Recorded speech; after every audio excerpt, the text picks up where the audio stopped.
أعوذ بالله من الشيطان الرجيم. بسم الله الرحمن الرحيم. لا يحب الله الجهر بالسوء من القول إلا من ظلم، وكان الله سميعا عليما. إن تبدوا خيرا أو تخفوه أو تعفو عن سوء فإن الله كان عفوا قديرا.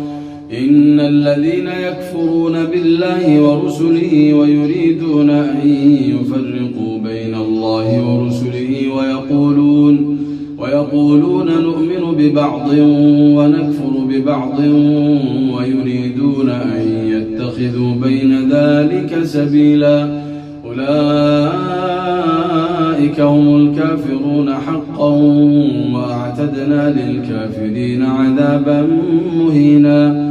والذين آمنوا بالله ورسله ولم يفرقوا بين أحد منهم أولئك سوف يؤتيهم أجورهم، وكان الله غفورا رحيما.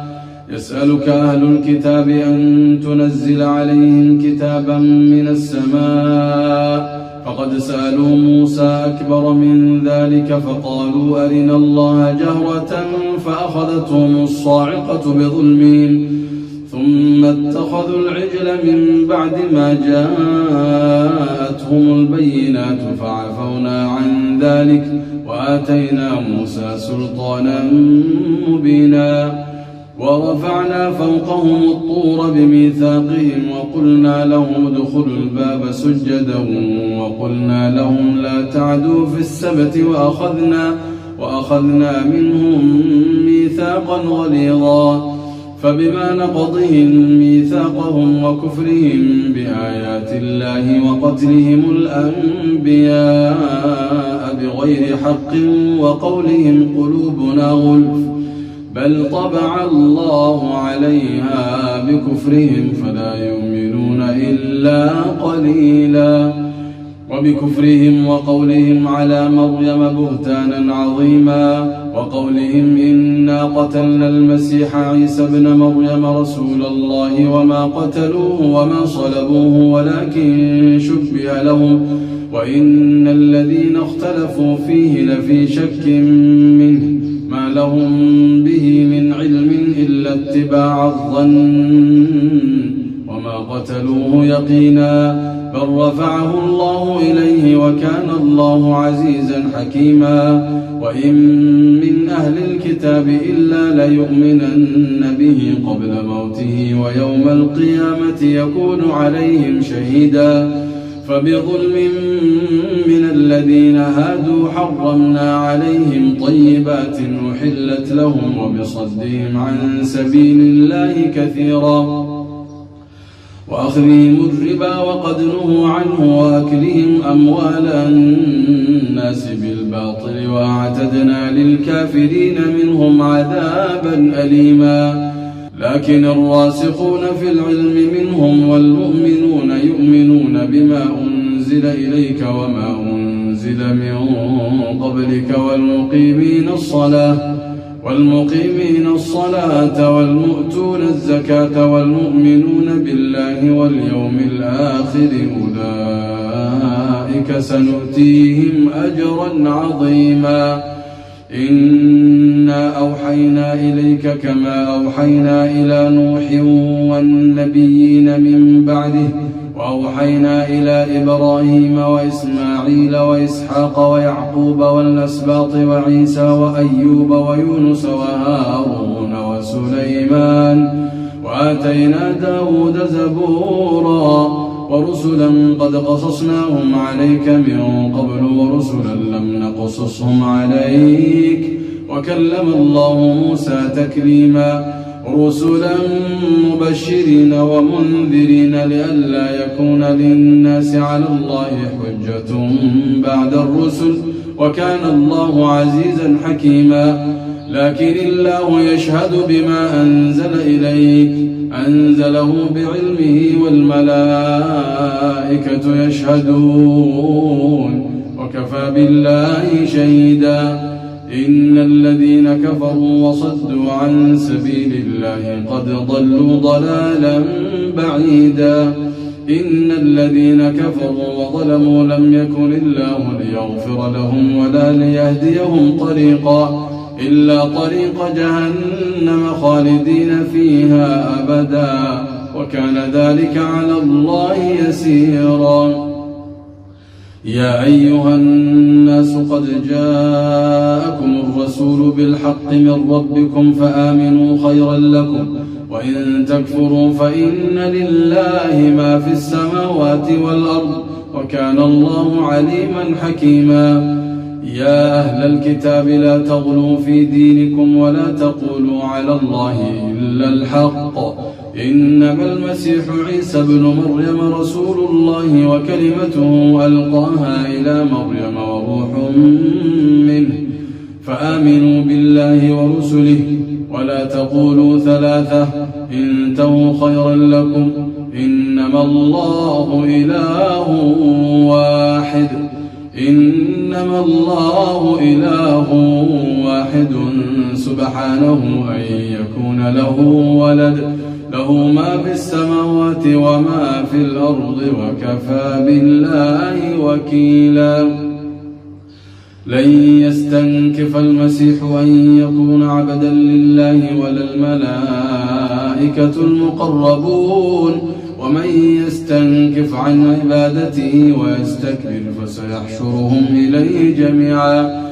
فأما الذين آمنوا وعملوا الصالحات فيوفيهم أجورهم ويزيدهم من فضله، وأما الذين استنكفوا واستكبروا فيعذبهم عذابا أليما ولا يجدون لهم من دون الله وليا ولا نصيرا. يا أيها الناس قد جاءكم برهان من ربكم وأنزلنا إليكم نورا مبينا. فأما الذين آمنوا بالله واعتصموا به فسيدخلهم في رحمة منه وفضل ويهديهم إليه صراطا مستقيما. يستفتونك قل الله يفتيكم في الكلالة، إن امرؤ هلك ليس له ولد وله أخت فلها نصف ما ترك وهو يرثها إن لم يكن لها ولد، فإن كانت اثنتين فلهما الثلثان مما ترك، وإن كانوا إخوة رجالا ونساء فللذكر مثل حظ الأنثيين، يبين الله لكم أن تضلوا والله بكل شيء عليم. بسم الله الرحمن الرحيم. يا أيها الذين آمنوا أوفوا بالعقود، أحلت لكم بهيمة الأنعام إلا ما يتلى عليكم غير محل الصيد وأنتم حرم، إن الله يحكم ما يريد. يا أيها الذين آمنوا لا تحلوا شعائر الله ولا الشهر الحرام ولا الهدي ولا القلائد ولا آمين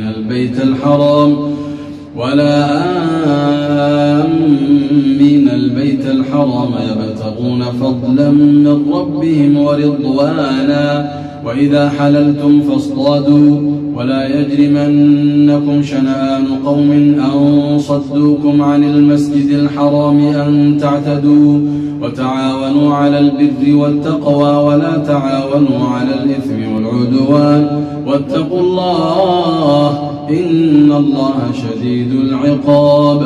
حرمت عليكم الميتة والدم ولحم الخنزير وما أهل لغير الله به والمنخنقة والموقوذة والمتردية والنطيحة وما أكل السبع إلا ما ذكيتم وما ذبح على النصب وأن تستقسموا بالأزلام وأن تستقسموا بالأزلام ذلكم فسق. اليوم يئس الذين كفروا من دينكم فلا تخشوهم واخشون. اليوم أكملت لكم دينكم وأتممت عليكم نعمتي ورضيت لكم الإسلام دينا. فمن اضطر في مخمصة غير متجانف لإثم فإن الله غفور رحيم. يسألونك ماذا أحل لهم قل أحل لكم الطيبات وما علمتم من الجوارح مكلبين تعلمونهن مما علمكم الله فكلوا مما أمسكن عليكم واذكروا اسم الله عليه واتقوا الله إن الله سريع الحساب. اليوم أحل لكم الطيبات وطعام الذين أوتوا الكتاب حل لكم وطعامكم حل لهم والمحصنات من المؤمنات والمحصنات من الذين أوتوا الكتاب من قبلكم إذا آتيتموهن أجورهن محصنين غير مسافحين ولا متخذي أخدان. ومن يكفر بالإيمان فقد حبط عمله وهو في الآخرة من الخاسرين. يا أيها الذين آمنوا إذا قمتم إلى الصلاة فاغسلوا وجوهكم وأيديكم إلى المرافق وامسحوا برؤوسكم وأرجلكم إلى الكعبين وإن كنتم جنبا فاطهروا وإن كنتم مرضى أو على سفر أو جاء أحد منكم من الغائط أو لامستم النساء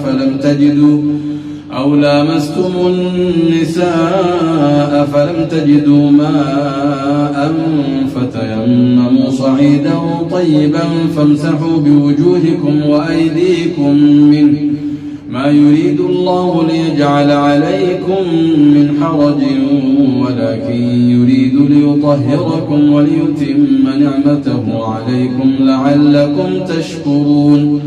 واذكروا نعمة الله عليكم وميثاقه الذي واثقكم به إذ قلتم سمعنا وأطعنا واتقوا الله إن الله عليم بذات الصدور. يا أيها الذين آمنوا كونوا قوامين لله شهداء بالقسط ولا يجرمنكم شنآن قوم على ألا تعدلوا اعدلوا هو أقرب للتقوى واتقوا الله إن الله خبير بما تعملون. وعد الله الذين آمنوا وعملوا الصالحات لهم مغفرة وأجر عظيم والذين كفروا وكذبوا بآياتنا أولئك أصحاب الجحيم. يا أيها الذين آمنوا اذكروا نعمة الله عليكم إذ هم قوم أن يبسطوا إليكم أيديهم فكف أيديهم عنكم واتقوا الله وعلى الله فليتوكل المؤمنون. ولقد أخذ الله ميثاق بني إسرائيل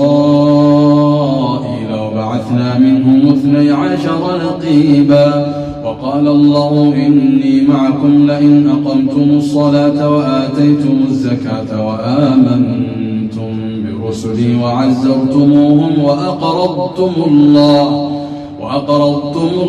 قرضا حسنا لأكفرن عنكم سيئاتكم ولأدخلنكم جنات تجري من تحتها الأنهار فمن كفر بعد ذلك منكم فقد ضل سواء السبيل.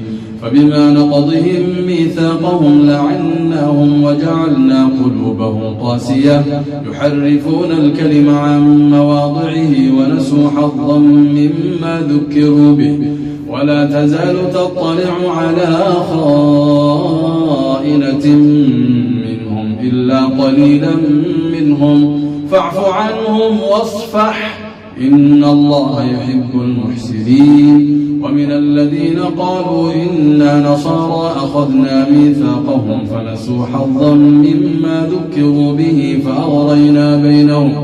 فأغرينا بينهم العداوة والبغضاء إلى يوم القيامة وسوف ينبئهم الله بما كانوا يصنعون. يا أهل الكتاب قد جاءكم رسولنا يبين لكم كثيرا مما كنتم تخفون من الكتاب ويعفو عن كثير. قد جاءكم من الله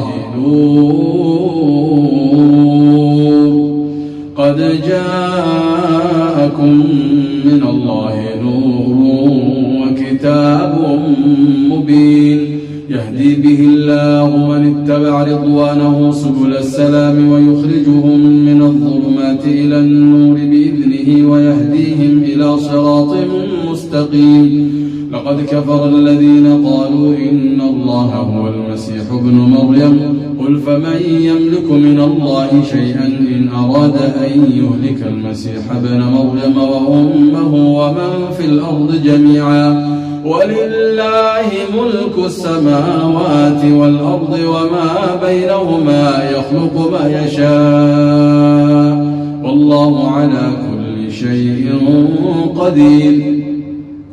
وقالت اليهود والنصارى نحن أبناء الله وأحباؤه قل فلم يعذبكم بذنوبكم بل أنتم بشر ممن خلق يغفر لمن يشاء ويعذب من يشاء ولله ملك السماوات والأرض وما بينهما وإليه المصير.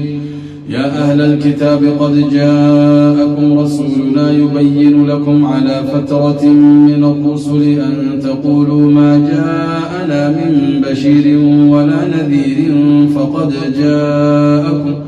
فقد جاءكم بشير ونذير والله على كل شيء قدير. وإذ قال موسى لقومه يا قوم اذكروا نعمة الله عليكم إذ جعل فيكم أنبياء وجعلكم ملوكا وآتاكم ما لم يؤت أحدا من العالمين. يا قوم ادخلوا الأرض المقدسة التي كتب الله لكم ولا ترتدوا على أدباركم فتنقلبوا خاسرين. قالوا يا موسى إن فيها قوما جبارين وإنا لن ندخلها حتى يخرجوا منها فإن يخرجوا منها فإنا داخلون.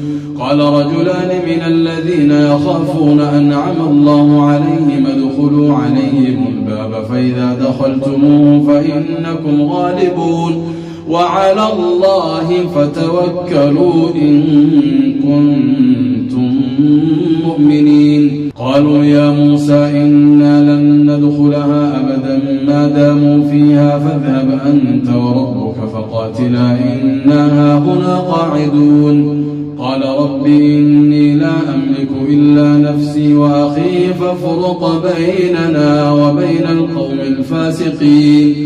قال فإنها محرمة عليهم 40 سنة يتيهون في الأرض فلا تأس على القوم الفاسقين.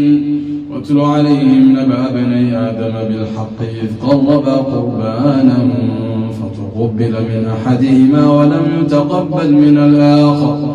واتل عليهم نبأ بني آدم بالحق إذ قربا قربانا فتقبل من أحدهما ولم يتقبل من الآخر قال لأقتلنك. قال إنما يتقبل الله من المتقين. لئن بسطت إلي يدك لتقتلني ما أنا بباسط يدي إليك لأقتلك إني أخاف الله رب العالمين. إني أريد أن تبوء بإثمي وإثمك فتكون من أصحاب النار وذلك جزاء الظالمين. فطوعت له نفسه قتل أخيه فقتله فأصبح من الخاسرين. فبعث الله غرابا يبحث في الأرض ليريه كيف يواري سوءة أخيه قال يا ويلتى أعجزت أن أكون مثل هذا الغراب فأواري سوءة أخي فأصبح من النادمين. من أجل ذلك كتبنا على بني إسرائيل أنه من قتل نفسا بغير نفس أو فساد في الأرض فكأنما قتل الناس جميعا ومن أحياها فكأنما أحيا الناس جميعا. ولقد جاءتهم رسلنا بالبينات ثم إن كثيرا منهم بعد ذلك في الأرض لمسرفون. إنما جزاء الذين يحاربون الله ورسوله ويسعون في الأرض فسادا أن يقتلوا أو يصلبوا أو تقطع أيديهم وأرجلهم من خلاف أو ينفوا من الأرض ذلك لهم خزي في الدنيا ولهم في الآخرة عذاب عظيم. إلا الذين تابوا من قبل أن تقدروا عليهم فاعلموا أن الله غفور رحيم. يا أيها الذين آمنوا اتقوا الله وابتغوا إليه الوسيلة وجاهدوا في سبيله لعلكم تفلحون. إن الذين كفروا لو أن لهم ما في الأرض جميعا ومثله معه ليفتدوا به من عذاب يوم القيامة ما تقبل منهم ولهم عذاب أليم. يريدون أن يخرجوا من النار وما هم بخارجين منها ولهم عذاب مقيم. والسارق والسارقة فقطعوا أيديهما جزاء بما كسبا نكالا من الله والله عزيز حكيم. فمن تاب من بعد ظلمه وأصلح فإن الله يتوب عليه إن الله غفور رحيم. ألم تعلم أن الله له ملك السماوات والأرض يعذب من يشاء ألم تعلم أن الله له ملك السماوات والأرض يعذب من يشاء ويغفر لمن يشاء والله على كل شيء قدير. يا أيها الرسول لا يحزنك الذين يسارعون في الكفر من الذين قالوا آمنا بأفواههم ولم تؤمن قلوبهم ومن الذين هادوا سماعون للكذب سماعون لقوم آخرين لم يأتوك يحرفون الكلم من بعد مواضعه يقولون إن أوتيتم هذا فخذوه وإن لم تؤتوه فاحذروا ومن يرد الله فتنته فلن تملك له من الله شيئا أولئك الذين لم يرد الله أن يطهر قلوبهم لهم في الدنيا خزي ولهم في الآخرة عذاب عظيم. سماعون للكذب أكالون للسحت فإن جاءوك فاحكم بينهم أو أعرض عنهم وإن تعرض عنهم فلن يضروك شيئا وإن حكمت فاحكم بينهم بالقسط إن الله يحب المقسطين. وكيف يحكمونك وعندهم التوراة فيها حكم الله ثم تولون من بعد ذلك وما أولئك بالمؤمنين. إنا أنزلنا التوراة فيها هدى ونور يحكم بها النبيون الذين أسلموا للذين هادوا والربانيون والأحبار بما استحفظوا من كتاب الله وكانوا عليه شهداء فلا تخشوا الناس واخشون ولا تشتروا بآياتي ثمنا قليلا ومن لم يحكم بما أنزل الله فأولئك هم الكافرون. وكتبنا عليهم فيها أن النفس بالنفس والعين بالعين والأنف بالأنف والأذن بالأذن والسن بالسن والجروح قصاص، فمن تصدق به فهو كفارة له، ومن لم يحكم بما أنزل الله فأولئك هم الظالمون. وقفينا على آثارهم بعيسى ابن مريم مصدقا لما بين يديه من التوراة، وآتيناه الإنجيل فيه هدى ونور ومصدقا لما بين يديه من التوراة وهدى وموعظة للمتقين. وليحكم أهل الإنجيل بما أنزل الله فيه، ومن لم يحكم بما أنزل الله فأولئك هم الفاسقون. وأنزلنا إليك الكتاب بالحق مصدقا لما بين يديه من الكتاب ومهيمنا عليه، فاحكم بينهم بما أنزل الله، ولا تتبع أهواءهم عما جاءك من الحق، لكل جعلنا منكم شرعة ومنهاجا، ولو شاء الله لجعلكم أمة واحدة ولكن ليبلوكم فيما آتاكم، فاستبقوا الخيرات إلى الله مرجعكم جميعا فينبئكم بما كنتم فيه تختلفون. وأن احكم بينهم بما أنزل الله ولا تتبع أهواءهم واحذرهم أن يفتنوك عن بعض ما أنزل الله إليك، فإن تولوا فاعلم أنما يريد الله أن يصيبهم ببعض ذنوبهم وإن كثيرا من الناس لفاسقون. أفحكم الجاهلية يبغون ومن أحسن من الله حكما لقوم يوقنون. يا أيها الذين آمنوا لا تتخذوا اليهود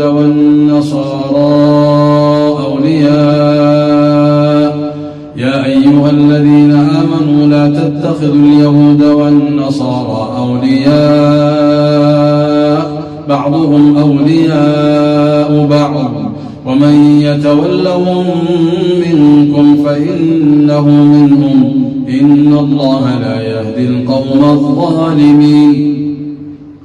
فترى الذين في قلوبهم مرض يسارعون فيهم يقولون نخشى أن تصيبنا دائرة فعسى الله أن يأتي بالفتح أو أمر من عنده فيصبحوا على ما أسروا في أنفسهم نادمين.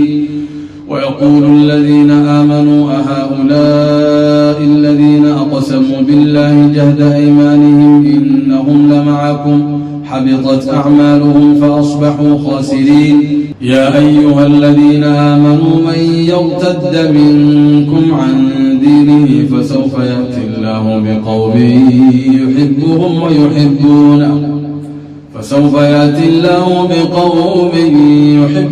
ويحبونه أذلة على المؤمنين أعزة على الكافرين يجاهدون في سبيل الله ولا يخافون لومة لائم ذلك فضل الله يؤتيه من يشاء والله واسع عليم. إنما وليكم الله ورسوله والذين آمنوا الذين يقيمون الصلاة ويؤتون الزكاة وهم راكعون.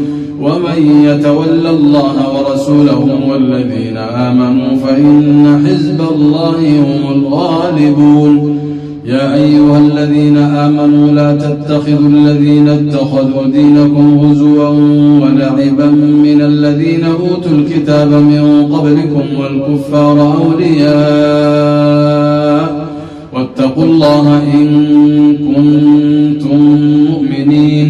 وإذا ناديتم إلى الصلاة اتخذوها هزوا ولعبا ذلك بأنهم قوم لا يعقلون. قل يا أهل الكتاب هل تنقمون منا إلا أن آمنا بالله وما أنزل إلينا وما أنزل من قبل وأن أكثركم فاسقون قل هل أنبئكم بشر من ذلك مثوبة عند الله من لعنه الله وغضب عليه وجعل منهم القردة والخنازير وعبد الطاغوت أولئك شر مكانا وأضل عن سواء السبيل وإذا جاءوكم قالوا آمنا وقد دخلوا بالكفر وهم قد خرجوا به والله أعلم بما كانوا يكتمون وترى كثيرا منهم يسارعون في الإثم والعدوان وأكلهم السحت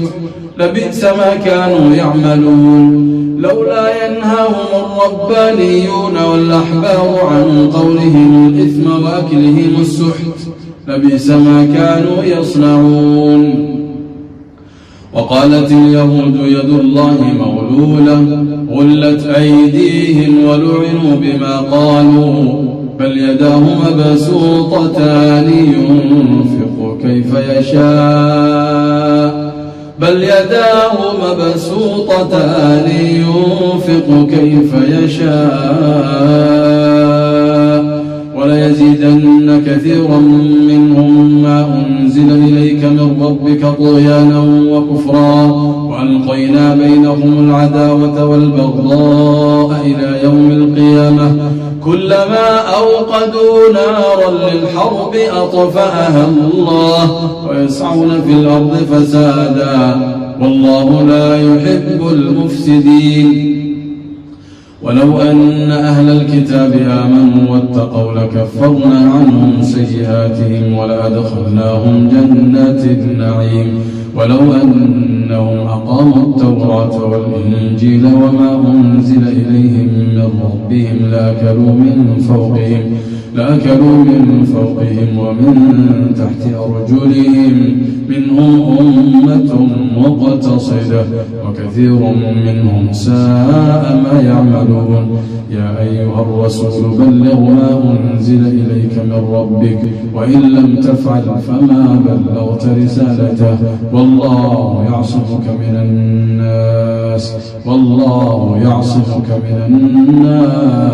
إن الله لا يهدي القوم الكافرين قل يا أهل الكتاب لستم على شيء حتى تقيموا التوراة والإنجيل وما أنزل إليكم من ربكم وليزيدن كثيرا منهم ما أنزل إليك من ربك طغيانا وكفرا فلا تأس على القوم الكافرين إن الذين آمنوا والذين هادوا والصابئون والنصارى من آمن بالله واليوم الآخر وعمل صالحا فلا خوف عليهم ولا هم يحزنون لقد أخذنا ميثاق بني إسرائيل وأرسلنا إليهم رسلا كلما جاءهم رسول بما لا تهوى أنفسهم فريقا كذبوا وفريقا يقتلون وحسبوا ألا تكون فتنة فعموا وصموا ثم تاب الله عليهم ثم عموا وصموا كثير منهم والله بصير بما يعملون لقد كفر الذين قالوا إن الله هو المسيح ابن مريم وقال المسيح يا بني إسرائيل اعبدوا الله ربي وربكم إنه من يشرك بالله فقد حرم الله عليه الجنة ومأواه النار وما للظالمين من أنصار لقد كفر الذين قالوا إن الله ثالث ثلاثة وما من إله إلا إله واحد وما من إله إلا إله واحد وإن لم ينتهوا عما يقولون ليمسن الذين كفروا منهم عذاب أليم أفلا يتوبون إلى الله ويستغفرونه والله غفور رحيم ما المسيح ابن مريم إلا رسول قد خلت من قبله الرسل وأمه صديقة كانا يأكلان الطعام انظر كيف نبين لهم الآيات ثم انظر أنا يؤفكون قل أتعبدون من دون الله ما لا يملك لكم ضرا ولا نفعا والله هو السميع العليم قل يا أهل الكتاب لا تغلوا في دينكم غير الحق ولا تتبعوا أهواء قوم قد ضلوا من قبل وأضلوا